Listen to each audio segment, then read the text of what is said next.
You say you saw a boy as you were pulling up, North said. He stood in the Merrifield's kitchen, leaning against the slate countertop, the edge pressed against the small of his back as if he were trying to relieve pain. Test noted his belt dug into his bony waist and wondered again if he was ill. He poised a pencil above his notebook.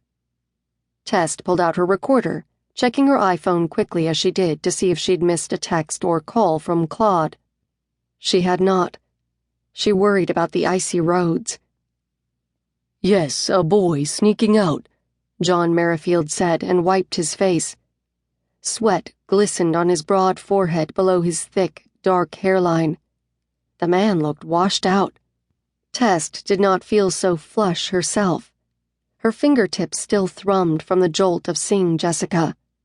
John Merrifield's wife stood a few feet from John, cuddling her swaddled sleeping baby against her chest.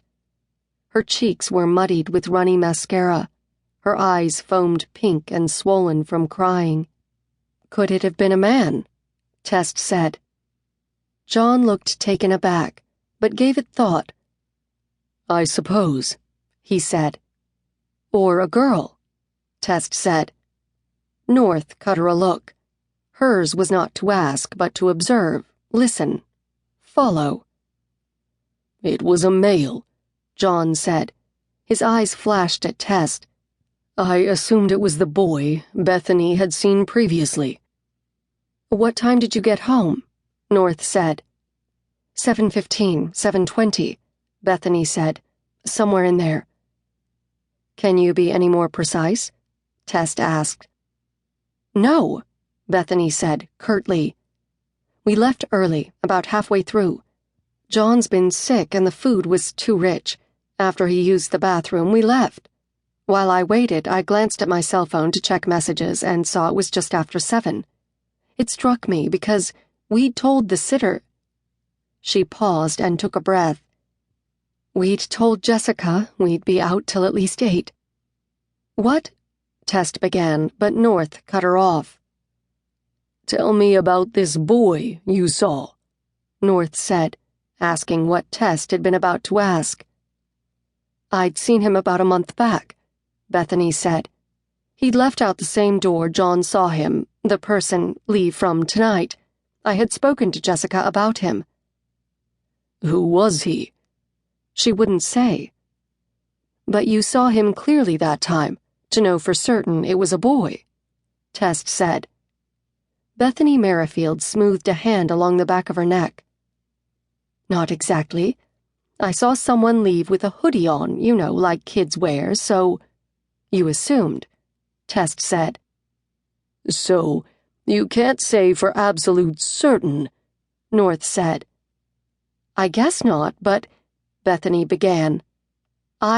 Test started and again was stymied. "Did the girl admit to having someone here that first time?" North said. "Yes," Bethany said. "But she gave no name," North said. "No, and I didn't ask." "So this boy, or this man, tonight, what was he wearing?" Test asked, and caught a disapproving shake of the head by North.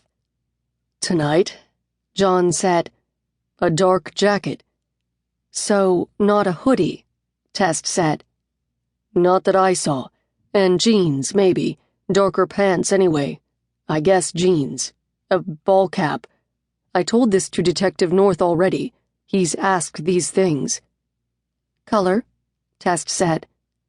"Black, maybe blue." "Which?" Test said.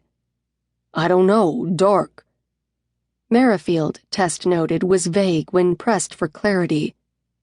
"You see his face?" Test said. "No, as I said earlier." "So you really don't know what color it was, his ball cap?" Test said. "Dark," John said. "Do you have any idea at all who this male might be?"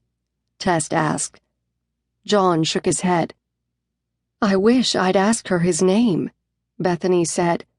She closed her eyes as if to shut the light off on a memory and leave it in the dark, unseen, less dangerous.